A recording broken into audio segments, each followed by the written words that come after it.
우리 흔히 저 사람 참 믿음이 좋아라고 이렇게 평가를 하기도 합니다. 근데 과연 무엇을 보고 믿음이 좋다고 하는 건지 내가 보는 기준이 있고요. 또 하나님의 보시는 기준은 정말 다릅니다. 여러분 대다수의 많은 사람이 뭔가 열심히 하는 사람 보면 뭐 교회 봉사도 열심히 하고 뭐 성가대 맡았으면 열심히 하고 교사도 열심히 하고 당연히 그래야 되겠죠. 근데 그 열심 자체가 과연 좋은 믿음은 아니라는 거예요. 그 사람이 그런 거 있죠. 성격상 내가 맡은 일에 대해서는 최선을 다하는 사람이 있습니다. 그럼 믿음으로 출발한 게 아니에요. 내가 맡은 일이기 때문에 당연히 해야 된다는 생각으로 출발한 경우도 많이 있습니다. 또 많은 사람이 인격이 좋고 성품이 좋고 그렇죠. 사람이 뭔가 성실해 보이면은 믿음 좋다고 말을 합니다. 근데 기억을 하셔야 됩니다. 그러면 성경 자체를 다시 써야 되는 거예요. 너희가 구원을 받기 위해서는 정직해라, 성실해라, 인격적으로 살아라. 근데 성경은 단 한마디도 그렇게 말한 적이 없어요. 당연한 건데 그게 믿음의 기준은 아니라는 거죠.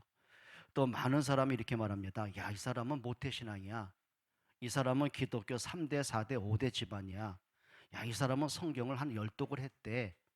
이제 그러면 뭐라 그럴까요? 와, 믿음 좋아. 여러분 기억하셔야 됩니다. 하나님도 과연 그렇게 보실까라는 것을 여러분 의문점을 좀 가져보셔야 됩니다. 그러면 진짜 우리가 하나님을 믿는다는 기준은 뭘까요? 저는 이렇게 생각을 해요. 하나님께서 강조하신 것을 믿는 게 진짜 믿음이라고 생각을 해요. 자, 하나님이 에덴을 창조하십니다. 아담과 하와 인간도 창조하십니다. 그러면 하나님이 진짜 창조하신 그 목적이 뭐냐는 거죠. 하나님 뭘 강조하셨냐는 거죠. 하나님은 단 한 번도 당신이 만든 하늘과 땅과 천지를 보고서 그것 때문에 감동받고 그것 때문에 행복한 적이 없어요. 성경에 창세기 1장과 2장에 보게 되면 하나님이 빛을 만드시고 보시기에 좋았더라 말씀하셨어요. 좋았어요. 그런데 더 중요한 게 있어요. 인간을 만드시고는 하나님의 형상 가진 인간을 만드시고는 보시기에 좋았더라고 끝나지 않아요. 최고의 감탄, 최고의 극찬하셨어요. 보시기에 심히 좋았더라. 그러면 하나님의 창조의 작품 중에 하나님이 가장 기뻐하셨고 하나님이 가장 행복해한 작품이 뭐라는 거죠? 하나님의 형상 가진 인간이라는 거예요. 자, 그러면 아담과 하와의 행복은 에덴에서 살기 때문에 주어지는 게 아니에요. 그 에덴에서 하나님을 만나고 예배할 때 행복은 주어지는 거예요. 여러분, 우리 아이들이 엄마의 사랑, 엄마 아빠가 해놓은 모든 것을 마음껏 누리고 받아 누릴 수 있는 자격이 뭔지 아세요? 엄마 품에 있을 때예요. 그 아이가 엄마를 잃어버리는 그 순간에 엄마의 사랑도 끊어지는 거예요. 그 아이의 삶 자체는 불행이 되는 거예요. 여러분, 에덴에서 행복이 온다? 그게 착각인 거예요. 가장 중요한 게 뭔지 아세요? 그 에덴에서 하나님을 만날 수 있다는 것, 하나님을 예배할 수 있다는 것, 그게 행복의 기준이 되는 거예요. 그런데 인간들이요, 그 믿음을 상실해 가기 시작합니다. 뭐 때문일까요? 자기 속에는 욕심이 드러나면서부터. 선악과를 바라보면 바라볼수록 나를 창조하신 하나님을 점점점 잊혀지기 시작을 해요. 선악과에 대한 욕심이 불타오르면 타올수록 하나님의 말씀을 들으려고 하질 않는 거예요. 그러다 보니 사단의 거짓말이 그럴듯하게, 사단의 거짓말대로 하면 내가 눈도 밝아지고 내가 하나님처럼 높아질 수 있다는 착각에 빠지게 되는 거예요. 뭐가 된 거죠? 하나님이 강조하신 것을 잃어버리기 시작을 하는 겁니다. 이때 인간은 돌이킬 수 없는 죄와 사망으로 무너지게 됩니다. 그걸 원죄 사건이라고 말합니다. 인간의 노력과 인간의 선행과 인간의 종교적인 열심으로는 이 원죄 문제 해결이 없고 구원받을 길이 없고 하나님 만날 길이 없어졌어요. 그럴 때 하나님은 단 하나를 강조하셨습니다. 어떤 종교를 강조한 게 아니에요. 세상 것을 강조한 게 아니에요.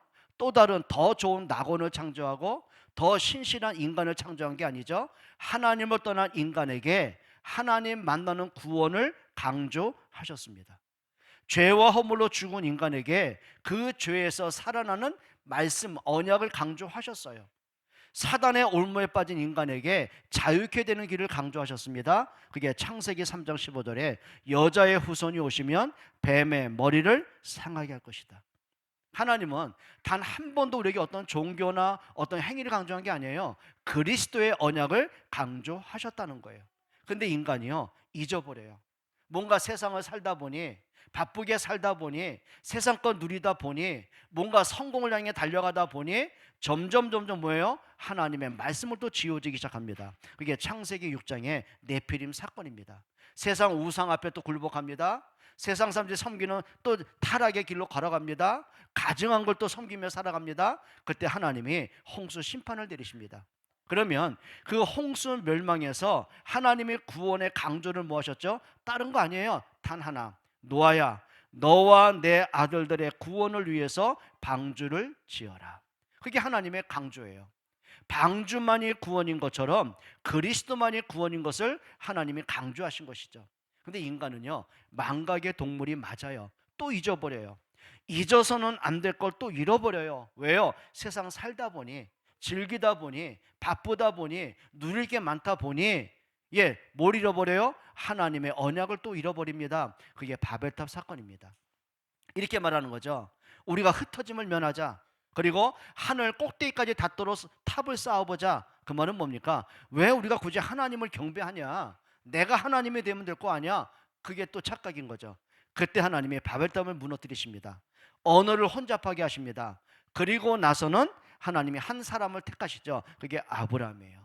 그리고 아브라함, 이삭, 야곱, 요셉을 통해서 하나님의 구원의 언약을 이루어 가시는 겁니다. 여러분, 아브라함은 멸망의 땅, 우상의 땅, 재앙의 땅, 심판의 땅, 갈대아 우리에 삽니다. 그때 하나님이 아브라함을 갈대우에서 떠나게 만드셔요. 그리고 뭐라고 하시죠? 내가 너에게 지시하는 그 땅으로 가라라고 하셨어요. 그게 가나안 땅입니다. 왜 가나안 땅입니까? 그 땅에 예수 그리스도가 오실 그 땅이기 때문에 그래요. 자, 그런데 하나님은 믿음으로 아브라함을 구원하셨는데 그 아들 이삭을 통해서 하나님의 사람들에게 하나님이 어떤 축복을 하시는지 그걸 또 보여주시는 거죠. 그게 뭐예요? 자, 이삭이 블레셋 땅에 더부살이 하는데 블레셋 사람들에게 끊임없는 공격을 당합니다. 그 당시엔 우물이 재산이었어요. 광야에서 우물 하나 찾기는 너무 힘든 시간들이에요. 그런데 하나님이요, 그 이삭이 땅에 파는 우물 정도가 아니라 샘의 근원을 주셨고요, 한 번 농사에 100배의 축복을 더하십니다. 단순하게 물질의 풍요를 강조하는 게 아니에요. 하나님의 자녀들에게 하나님이 어떻게 간섭하시고 인도하신가를 보여준 거죠. 또 그 아들 야곱을 통해서, 그 야곱의 뜻이 뭐죠? 발 뒤꿈치를 잡은 자. 그 말은 뭐죠? 사기꾼이에요. 자기 야망과 욕망과 성공을 위해서는요, 하나님도 이용했어요. 하나님을 진짜 믿은 게 아니라 하나님을 이용해서라도 자기가 원하는 욕망을 채우고자 하는 거죠. 아버지를 속였어요. 형을 속였어요. 삼촌도 속여요. 자기의 목적을 이루어 갑니다. 그런데 하나님이 그 야곱을 통해서 이름을 바꾸시죠. 앞으로 네 이름을 야곱이라 하지 말고 이스라엘이라 하라. 이스라엘이 뭐죠? 하나님과 싸워서 이긴 자. 어떻게 인간이 하나님을 이기겠습니까? 그 말은 뭐냐면 하나님은 당신의 언약을 인간을 통해 이루어가기를 원하신다는 말씀드리거든요.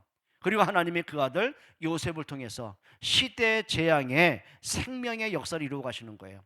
그리고 요셉을 통해서 그 어떤 위기와 사건 속에서도 하나님의 사람이 어떻게 승리해 가는지, 하나님이 그 요셉을 통해 어떤 일을 이루어 가시는지, 그게 뭐죠? 생명을 구원하시고 큰 구원을 이루시고 후대를 이 땅에 두시려는 하나님의 뜻을 이루어 가십니다. 자, 그 언약을 이루기 위해서 하나님이 뭐 하신 거죠? 그리스도의 언약까지 이루어 가시는 거예요. 그러면 시대마다 역사마다 인물마다 하나님이 뭘 강조하셨을까요? 단 하나를 강조하셨습니다. 그리스도 이름의 언약을 강조하신 것입니다. 또 하나님이 성경을 통해서 당신의 모든 뜻을 이루어 가십니다. 그런데 성경은 단순하게 한 인물을 강조하고 역사와 사건과 기적을 강조하는 책이 아니에요. 단 하나의 이름을 강조하시는 거예요. 그게 요한복음 20장 31절이죠. 오직 이것을 기록한 하나의 목적은 예수가 그리스도이심을 믿고 영생을 얻게 하려 하심이라. 그러면 우리 속에서 내가 하나님을 믿는다는 그 기준은 뭘까요? 열심을 내세요. 봉사하세요. 잘 사세요. 근데 진짜 중요한 게 있어요. 하나님이 무엇을 강조하셨을까? 심지어는 우리가 위기를 만났을 때, 어려움을 당했을 때, 문제와 사건에 부딪힐 때도 하나님은 뭘 강조하셨을까? 그걸 믿는 거예요. 우리는 믿음이 뭐냐면, 그래, 내가 믿고 기다리면 하나님이 축복할 거야. 이 문제를 해결해 주실 거야. 더 좋은 길로 인도하실 거야. 그것도 믿음 맞아요. 근데 진짜 믿음은 뭘까요?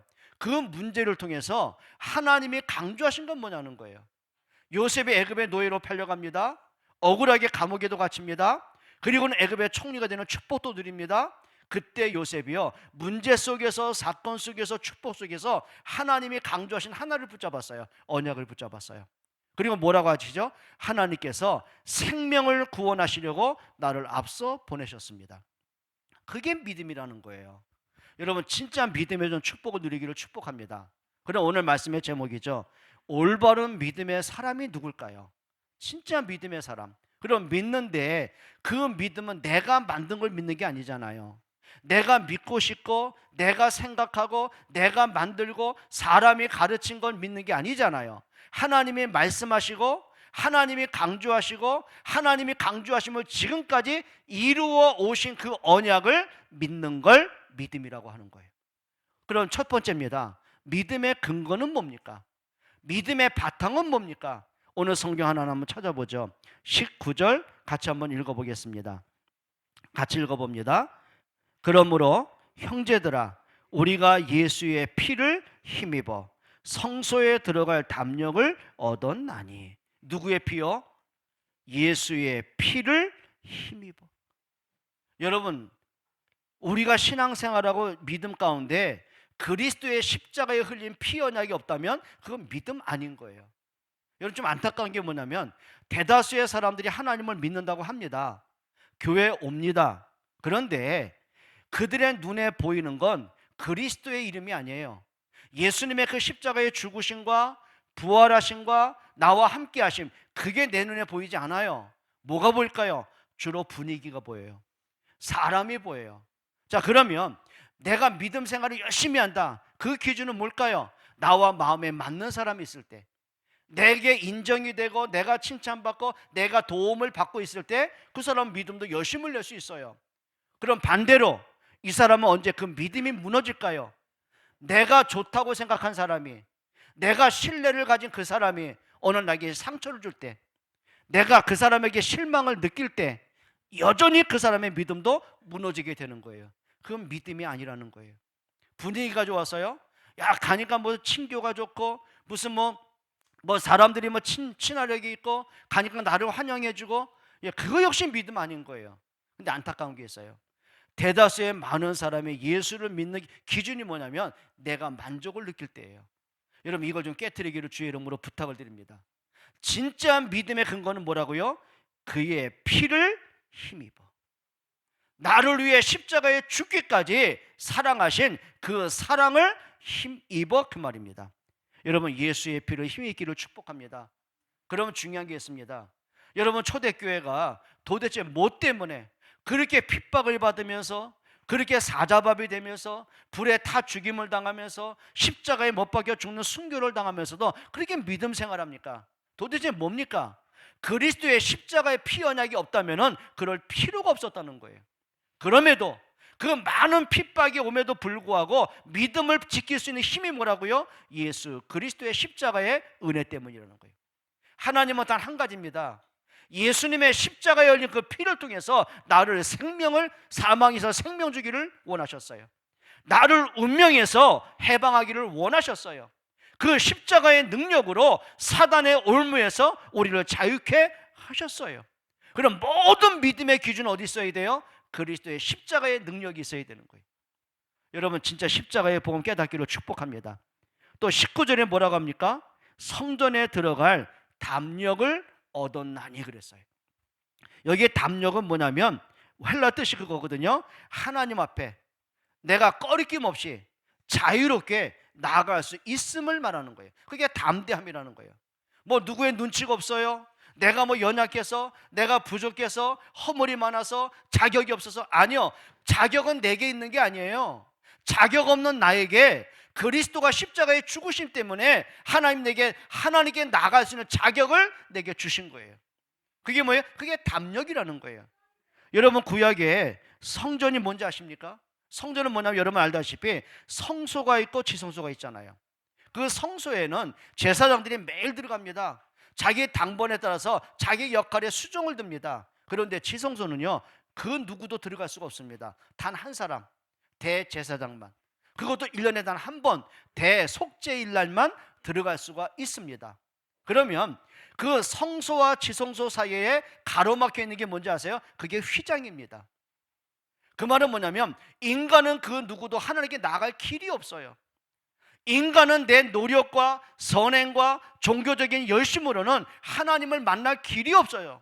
그게 죄와 허물로 죽은 거예요. 성경은 뭐라고 하죠? 모든 사람이 죄를 범하였음에 하나님의 영광에 이르지 못하더니. 그 죄가 뭐예요? 하나님을 떠난 아담 이후로 모든 사람이 빠지는 그 원죄 문제, 이거는 우리의 노력으로 해결이 안 되는 거예요. 하나님께 가는 길이 막혔어요. 그런데 오늘 성경 한번 읽어보실까요? 20절입니다. 같이 20절 같이 한번 읽어봅니다. 그 길은 우리를 위하여 휘장 가운데로 열어놓으신 새로운 살 길이요, 휘장은 곧 그의 육체니라. 그 길은 하나님께 나간 길이 막혔어요. 그런데 그리스도께서 십자가의 죽으심으로 그 길을 열어놓으셨어요. 그 증거가 뭐라고요? 휘장 가운데로 열어놓으신 새로운 살 길이다. 성경에 보면은요, 예수님의 십자가에서 운명하실 때 지성소에 있는 휘장이 찢어집니다. 성경을 잘 읽어보시면은요, 밑에서 위로 찢은 게 아니에요. 사람이 찢었다면 밑에서부터 찢을 거 아닙니까? 성경에 보게 되면 사람이 찢은 게 아니에요. 하나님이 직접 찢으셨어요. 예수님의 십자가에 죽으시는 그 순간에 하나님께서 그 가로막혀 있는 휘장을 위에서부터 아래로 찢어 버리셨어요. 그 말은 뭘까요? 그리스도의 피로 하나님께 나가는 길이 열렸어요. 사망에 빠진 자가 생명 얻는 길이 열렸어요. 구원의 길이 열렸어요. 그게 뭔지 아십니까? 예수님의 십자가의 능력입니다. 그 길을 위하여 휘장 가운데로 열어놓으신 새로운 무슨 길이다? 살 길이다. 여러분, 이게 좀 믿어졌으면 좋겠습니다. 20절 이렇게 말합니다. 그 휘장은 누구라고요? 그의 육체니라. 여러분, 그리스도가 아니고는요, 하나님께 나갈 길이 없습니다. 여러분의 무슨 신앙 경력으로요, 여러분의 목사라는 직분으로, 장로라는 직분으로요, 모태신앙이니까요, 여러분의 선행과 노력으로요, 아니요. 그래서 우리가 하나님께 나아가고 구원받은 게 아니에요. 단 하나입니다. 그리스도의 십자가의 은혜로 나갔습니다. 여러분, 저 이게 믿어지기로 축복합니다. 21절 한번 읽어보실까요? 또 하나님의 집 다스리는 큰 제사장이 계심에. 하나님의 집을 다스리는 누가 계세요? 큰 제사장, 대제사장, 그 말입니다. 여러분, 구약에 보게 되면 사람이요, 사람을 죽이면 그 사람도 똑같이 죽임을 당했습니다. 그런데 그 사람이 실수로 사람을 죽였다면, 여러분, 살인이란 것은 형벌을 받아야 되잖아요. 근데 성경에 보게 되면 그 사람이 사는 길이 하나 있습니다. 뭐죠? 어디로 가야 돼요? 도피성으로 빨리 뛰어 들어가야 됩니다. 도피성에 들어가 있는 그 사람은 그 누구도 끄집어낼 수가 없습니다. 근데 문제는 그 사람이 지루하다고, 집에 가고 싶다고 도피성에 나오죠. 그 사람은 죽게 되는 거예요. 그런데 이 사람의 죄가 사면되는 날이 옵니다. 그때가 언제라고 했어요? 그 당시에 대제사장이 죽으면 그 사람의 죄는 사면받습니다. 그럼 하나님 뭘 말씀하시는 걸까요? 그래서 히브리서의 큰 주제 가운데 하나가 뭐냐면 우리의 대제사장으로 오신 그리스도. 종교적인, 율법적인 제사장이 아니에요. 하나님께서 우리의 죄를 담당케 하신 그 그리스도께서 우리의 대제사장이 되신 거예요. 그리고 우리의 죄는 언제 사함받습니까?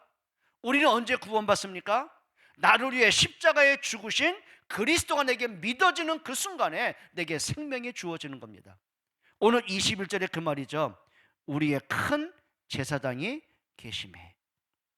여러분, 믿음의 근거는 다른 거 아니에요.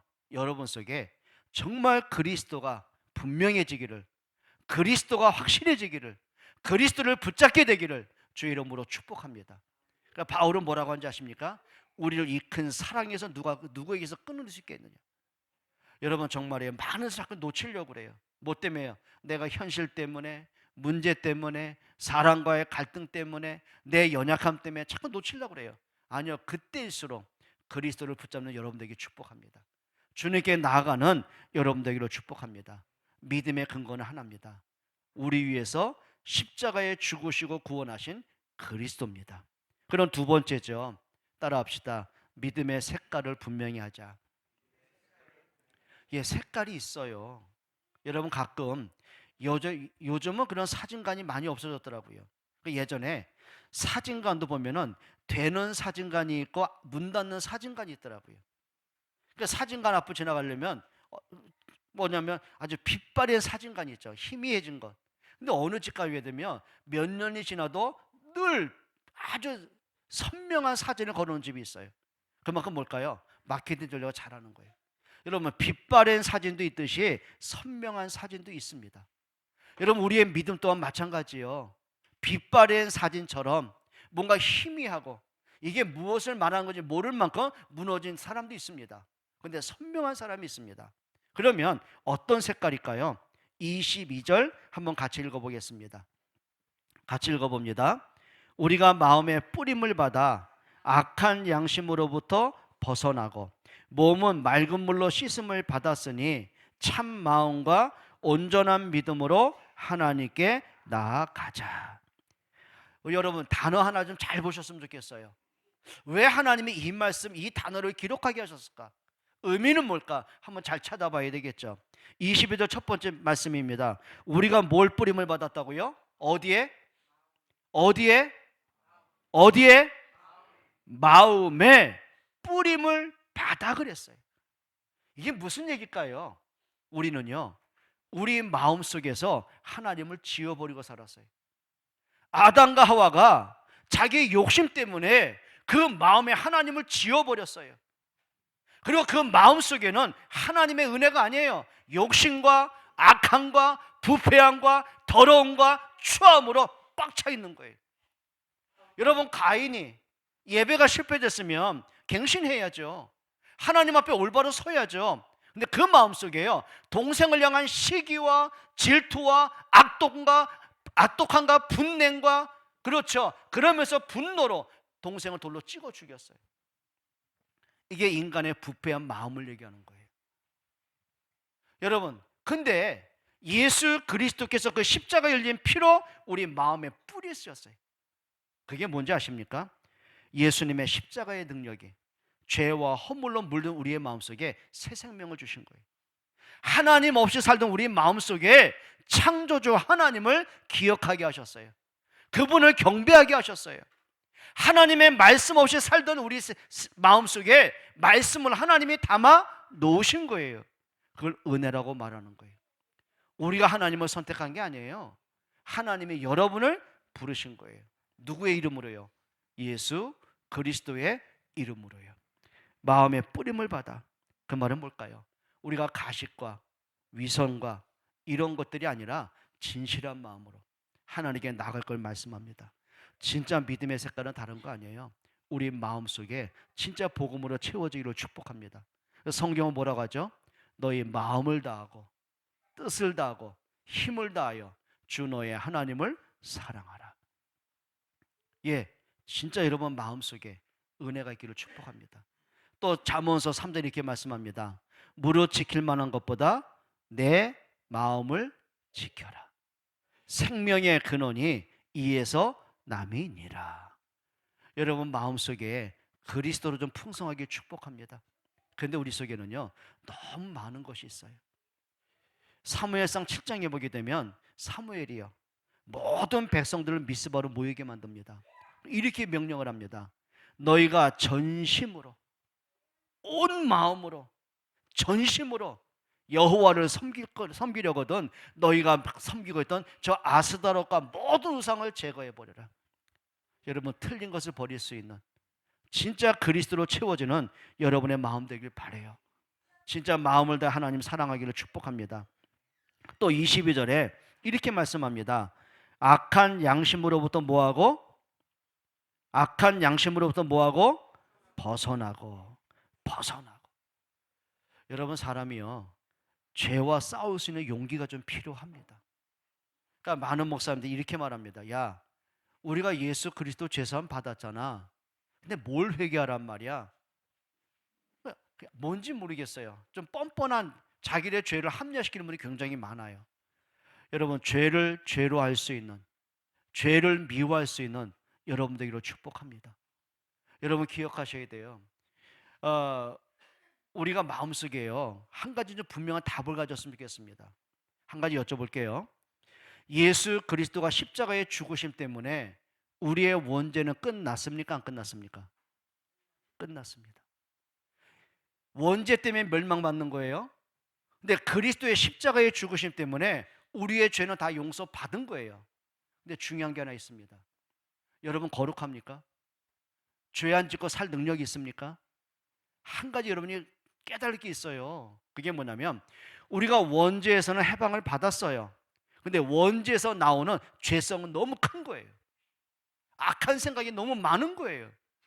우리가 하나님을 믿습니다. 근데 믿음의 순간보다는 불신앙이 너무 많아요. 감사보다는 원망이 너무 많아요. 서로가 사랑하고 존중하기보다는 미움과 갈등과 시기와 질투가 너무 많아요. 그렇죠? 바른 생각으로 살기보다는 틀린 생각이 우리 속에 너무 많아요. 뭐 하라는 거죠? 악한 양심으로부터 벗어나고. 여러분, 죄와 싸울 수 있는 힘을 얻기로 축복합니다. 근데 문제가 있는 거예요. 우리가 어떻게 죄를 이기겠습니까? 한 가지가 있습니다.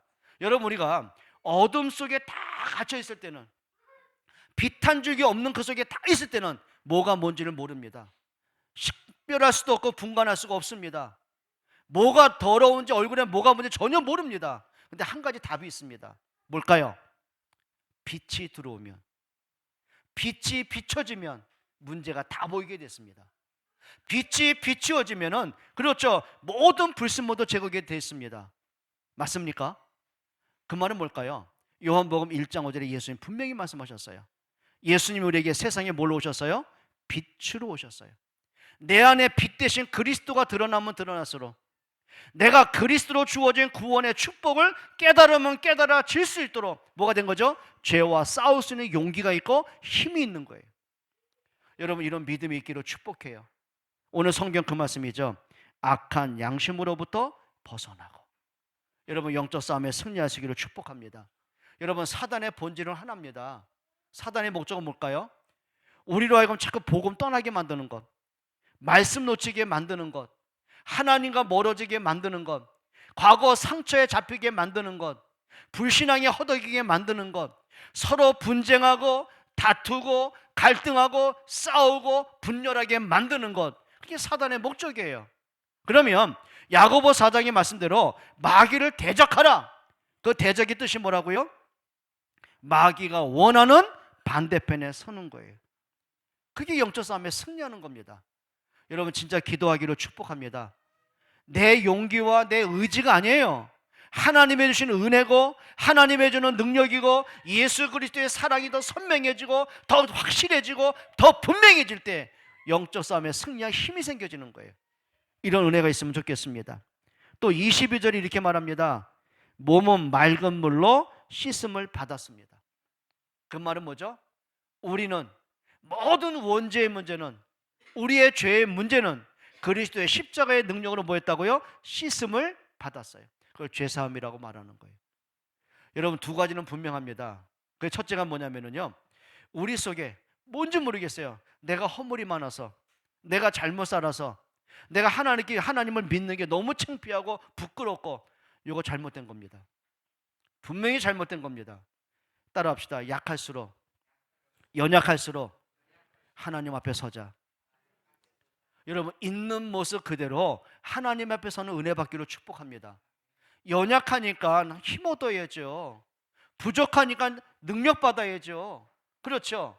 내가 또 쓰러질 수밖에 없기 때문에 하나님의 힘을 얻어야죠. 그게 은혜거든요.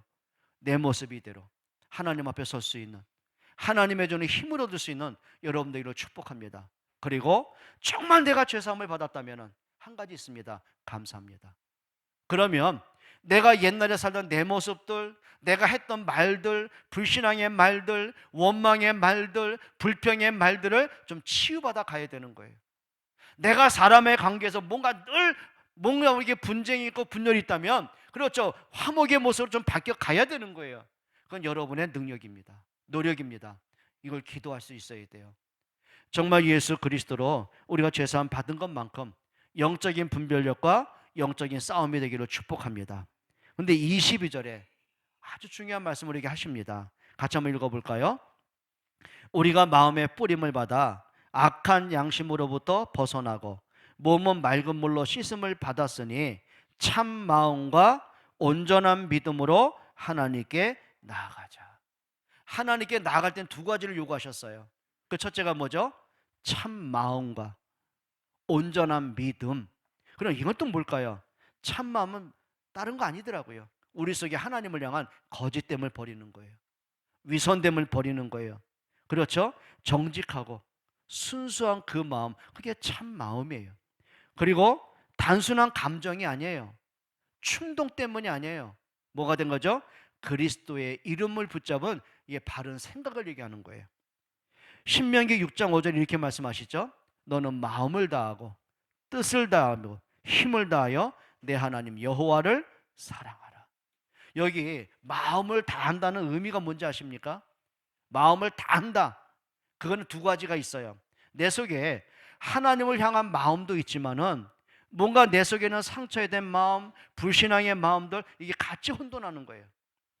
또 우리 속에 진짜 복음으로 살고 싶고 믿음으로 살고 싶고 올바른 예배로 나가고 싶은데 뭔지 모르게 내가 힘들 때, 지칠 때, 또 문제 속에 갈등하고 시험이 되면은요 자꾸 예배가 멀어지고 말씀을 자꾸 벗어날 때가 있지 않습니까? 그게 두 가지 마음입니다. 바울이 이렇게 말하더라고요. 오호라, 나는 공고한 사람이다. 내 속에는 두 가지 법이 싸운다. 하나는 생명의 법과 사망의 법이 싸운다고 그랬어요. 그러면 내게 불신앙이 올 때는 불신앙 끌려가야 됩니까?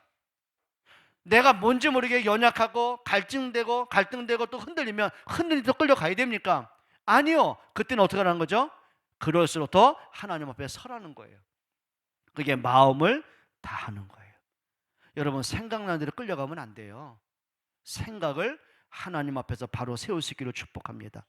사무엘상 7장 3절에 사무엘이 이렇게 말합니다. 만일 너희가 전심으로 여호와께 돌아오려거든, 전심으로 여호와께 돌아오려거든 이방신들, 아스타롯을, 바알들 다 버려라, 그 말이에요. 여러분, 진짜입니다. 하나님 앞에 틀린 것을 버려낼 수 있는, 진짜 복음으로 설 수 있는 여러분들에게 축복합니다. 또 온전한 믿음으로. 온전한 믿음은 다른 거 아니에요.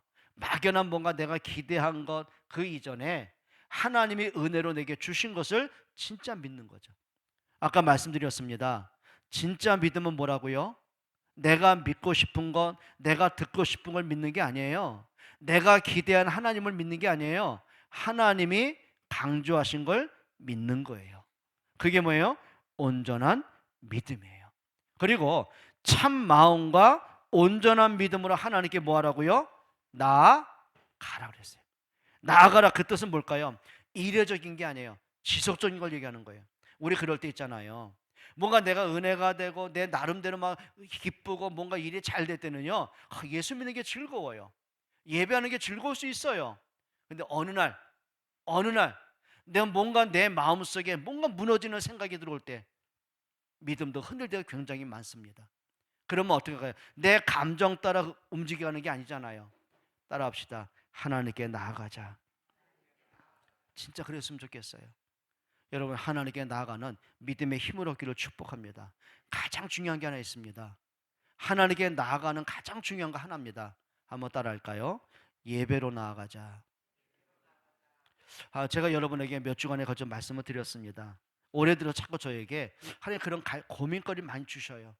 진짜 하나님 앞에 바른 예배는 어떤 것일까? 하나님 앞에 가장 성경적인 예배는 뭘까? 목사부터 우리 중직자와 온 성도와 우리 후대들 모두가 하나로 하나님께 온전한 예배를 드린 건 어떤 것일까? 지금까지 우리가 드려왔던 예배의 형식일까? 한번 여러 가지 한번 생각을 해봅니다. 그러면서 이렇게 한번 생각을 해봤어요. 여러분, 초대교회가 그 당시에 로마의 핍박을 받고 유대인의 핍박을 받습니다. 그냥 그들이 정상적으로 교회에 와서 함께 예배할 수 있는 상황이 아닌 거예요. 은밀한 곳에 다 숨어 들어갔어요. 그 중에 한 곳이 카타콤, 지하 무덤으로 숨어 들어간 거예요.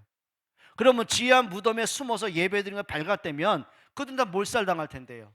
어떤 예배했을까? 과연 우리처럼 뭔가 이렇게 제도적이고 형식적으로 모여서 예배했을까? 그들은 어떤 예배를 했을까? 한번 생각도 한번 해봅니다. 그리고 지금 저 북한이나 중국의 땅에는요, 지하 교회가 있습니다. 여러분, 북한에서 예수 믿다 발각되면은요, 온 가족이 몰살당합니다. 총살입니다.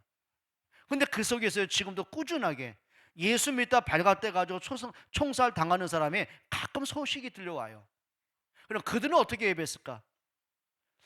한 번은요, 탈북자가 자기가 집에서 가족과 예배하는 걸 간증을 하더라고요. 어떻게 하냐면은 창문에, 옛날에 우리 등화간지 훈련 해보셨습니까? 창문을 다 가린답니다. 그리고 이불을 뒤집어 쓴답니다. 근데 겨울 같으면 괜찮아요. 근데 한여름에 그 촛불의 빛이 새나가지 않도록 솜잎으로 막 땀 범벅에다가 거기서 막 속삭이면서, 우리처럼 큰 소리로 기도하고 찬양이 아니에요. 그냥 찬양도. 근데 성경이 없어요. 그러니까 그들은 토굴에서 누군가의 선교 선생님에서 성경을 이제 선물 받잖아요. 그럼 그걸 받아 적는데요. 또 그 노트에다가 그 집에서 같이 돌아가면서 읽고 그렇게 예배를 한다고 하더라고요. 그럼 그들의 진짜 예배는요, 난 그게 정말 아름다운 예배라고 생각을 하거든요. 여러분, 아름다운 예배, 하나님이 받으신 예배로 좀 나갔으면 좋겠어요. 그래서 이런 생각이 들더라고요. 그러면 우리가 뭐 대표자만 기도할 게 뭐 있겠습니까? 전체가 같이 기도하면 안 되겠습니까? 성가대만의 특별한 찬양만이 아니라 온 성도가 찬양으로 하나님께 나갔으면 좋겠어요. 그 예배 속에는요, 반드시 네 가지가 있어야 됩니다. 하나님을 찬양하는, 그리고 하나님의 주시는 말씀을 듣는, 그리고 하나님 앞에 우리가 헌신할 수 있는, 이런 아름다운 것들이 모여서 예배의 응답을 받았으면 좋겠습니다. 여러분, 예배가 회복되기를 주의 이름으로 축복드립니다. 또 23절에 말씀하죠. 또 약속하신 이는 뭐하시니? 미쁘시니. 여기 미쁘다는 헬라 뜻이 뭐냐면요, 신실하다, 그리고 믿을 수 있다, 충실하다, 그 말입니다. 이렇게 말씀하시는 거죠. 약속하신 이는 미쁘시다. 우리에게 구원을 약속하시고 그리스도를 보낼 것을 약속하시고 그 약속한 대로 예수님이 오셨어요. 그 구원을 약속하신 하나님은 우리 앞에 미쁘신 하나님이고, 우리가 믿을 만한 신실한 하나님이고, 그 언약하신 그대로 이루시는 충실하신 하나님이다, 그 말이거든요. 여러분, 하나님을 절대적으로 믿는 여러분 됐으면 좋겠습니다. 23절에 이렇게 말합니다. 또 약속하신 이는 미쁘시니 우리가 믿는 도리의 소망을 움직이지 말며 굳게 잡고, 뭐라고요? 믿는 도리의 소망을 움직이지 말고 흔들리지 말고, 그 말이에요. 굳게 잡고. 근데 우리가 신앙생활하고 인생 살다 보니 흔들릴 일이 있습니까? 없습니까? 얼마나 많습니까? 우리가 예수 그리스도 이름을 놓칠 만한 일이 얼마나 많이 있습니까? 근데 성경은 반대로 말해요. 흔들리지 말고 언약을 굳게 잡고. 여러분, 믿음으로 승리하는 여러분 되길 축복합니다. 마지막 세 번째입니다. 그럼 믿음의 열매는 뭘까요? 24절 보세요. 같이 읽습니다. 서로 돌아보아 사랑과 선행을 격려하며. 서로 돌아보라고요. 여러분, 이 당시에 서로 돌아보라, 이 개념은요, 우리처럼 옆에 사람을 보고 뭐 연락하고 그런 개념이 아니에요. 이렇게 보는 거죠. 어제 함께 카타콤 지하 무덤에서 예배했던 그 사람이 오늘은 예배 안 보여요. 뭐 했단 얘기일까요? 잡힌 거예요. 감옥에 있던, 사자밥이 됐던, 순교하던. 그럼 얼마나 그게 마음이 아프겠어요. 근데 그것이 단순한 교회의 일원이기 전에 그게 내 자녀일 수 있고 내 부모고 내 형제일 수가 있는 거예요. 그게 잡혔어요. 그러면 아무리 믿음의 사람이라 할지라도 그동안 오랫동안 같이 예배했던 사람과 그리고 내 가족들이, 내 자식이 잡혀서 지금 순교를 당한 거예요. 그럼 인간의 심정은 어떨까요? 슬프잖아요. 그 의미를 얘기하는 거예요. 서로 돌아보라. 위로가 필요한 사람들, 격려가 필요한 사람들, 힘이 필요한 사람들, 그리고 진짜 말씀이 필요한 사람들, 그들에게 하나님의 말씀을 전달할 수 있는, 여러분 서로 돌아보는 은혜가 있기를 축복합니다. 그렇죠. 믿음이 연약한 사람 있지 않습니까? 가정 문제 때문에, 건강 때문에, 경제 때문에, 부부 문제, 자녀 문제 때문에 낙심한 사람이 얼마나 많이 있습니까? 근데 그들에게 정말 서로 돌아볼 수 있는, 그들에게 우리가 진짜 복음으로 그들을 세워갈 수 있는 여러분들에게 축복합니다. 서로 돌아보아. 또 이렇게 말하죠. 24절에 사랑과 선행을 격려하며. 여기 사랑과 선행. 선행은 뭘까요? 아름다운 행위를 얘기하는 거예요. 저는 이렇게 생각을 해요. 아름다운 행위 가운데 정말 뭐가 있을까요? 뭐가 있을까요? 사람으로 세워가는 사람이 있어요. 연약한 사람을, 그렇죠. 누군가가 자꾸 나만 만나면 힘을 얻어요. 위로를 받아요. 정말 나와 만나면 만날수록 아 진짜 복음이 이런 건가? 그리스도가 이러면나 깨달아가는 사람이 있어요. 진짜 아름다운 선행들. 여러분 때문에 많은 사람이 복음을 듣게 되는 은혜가 있기를 축복합니다. 그래서 우리가요 말 진짜 잘하셔야 돼요. 그렇죠? 우리의 행위가 복음의 빛을 가리는 행위가 아니라 복음을 드러낼 수 있는 말이 되고 행위가 되기로 축복합니다. 그래서 사랑과 선행으로 격려하며. 또 25절 한번 읽어볼까요? 모이기를 패하는 어떤 사람들의 습관과 같이 하지 말고 오직 권하여 그날이 가까움을 보수로 더욱 그리하자. 모이기를 패하는 어떤 사람들의 습관들, 그 말이에요. 그러니까 이게 초대교회에도 어떤 사람이 있었냐면요, 야 우리가 예수님 십자가에 죽고 부활한 거 본 사람 어디 있어? 이렇게 나온 거예요. 그러니까 사도들 외에는, 초대교회 그 1세대 멤버 외에는 예수님의 십자가의 죽음, 부활 세 가족은 본 적이 없잖아요. 또 이방인 가운데 그건 없잖아요. 또 그들은 자기들이 지금까지 살아왔던 방식이 있고 자기들 습관이 있고, 그러면서 뭐가 있을까요? 또 자기만의 종교적인 열심들이 있잖아요. 어떤 사람 이방신 섬기던 사람, 우상 섬기고 미신을 여러 가지 자기 나름대로 종교성이 있잖아요. 이렇게 말하는 겁니다. 그래, 우리가 예수만 믿어 구원받는 게 맞을까? 정말 맞을까? 또 유대인들이 이렇게 말할 수 있잖아요. 우리가 조상 때부터 할례도 행해왔고 율법도 지켰고 안식일도 지켰는데 이러한 율법을 우리가 없이 예수만 믿어 구원받는 게 맞는 거야? 이런 얘기들. 그러니까 이 사람들은 복음으로 사람과 대화하고 복음으로 사람을 살리는 것이 아니라 자기들의 생각과 선입견으로 사람을 자꾸 대화하는 거예요. 그러다 보면 여러분 믿음이 전달되기보다는요 불신앙의 말은 급속도로 전달되는 거 아십니까? 그게 더 문제더라고요. 마치 뭐와 같으냐면요, 여러분 컴퓨터가 바이러스 먹으면 어떻게 돼요? 모든 게 마비되잖아요. 불신앙도 마찬가지더라고요. 그렇게 믿음으로 살아왔던 사람이 누군가를 만났는데 이게 불신앙이요, 온 생각을 덮어버린 경우가 많습니다. 그러니 그렇게 열심히 믿던 사람들이요, 복음이라고 했던 사람들이요, 어느 분 안상홍 가 있고 신천지 가 있고 왠지 아십니까? 흔들려요. 여러분 정말 저와 여러분들에게 우리의 생각과 습관이 아니라 복음의 습관으로 회복되길 축복합니다. 모이기를 패하는 어떤 사람들의 습관처럼 하지 말고 어떻게 하라고요? 모이기를 더욱 힘쓰라고요. 여러분 말세가 될수록요 예배가 다 식어집니다. 교회 안에서요 청년들, 대학생들, 중고등부 아이들이요 사라집니다. 왜 그런지 아십니까? 여러분 정말이에요. 우리가 모임에 힘쓸 수 있는, 예배에 힘쓸 수 있는 여러분들로 축복합니다. 그리고 25절 이렇게 말합니다. 오직 권하여 그날이 가까움을 볼수록 더욱 그리하자. 그날이 어떤 날입니까? 그리스도의 재림의 날을 의미합니다. 여러분 진짜 믿음의 근거는 다른 거 없습니다. 그리스도로 올바른 믿음의 사람 되시길 축복합니다. 하나님 고맙습니다. 정말 저희들에게 예수 그리스도께서 하신 그 은혜들을, 십자가의 죽으심이, 그 부활의 능력이 우리와 함께 하심이 믿어지는 은혜 받기를 원합니다. 우리의 삶에서 진짜 복음이 되게 하시고 말씀 따라가게 하시고 하나님 나라 이루어가는 축복의 삶이 될 수 있도록 인도하여 주옵소서. 예수 그리스도의 이름으로 기도합니다. 찬송합니다. 357장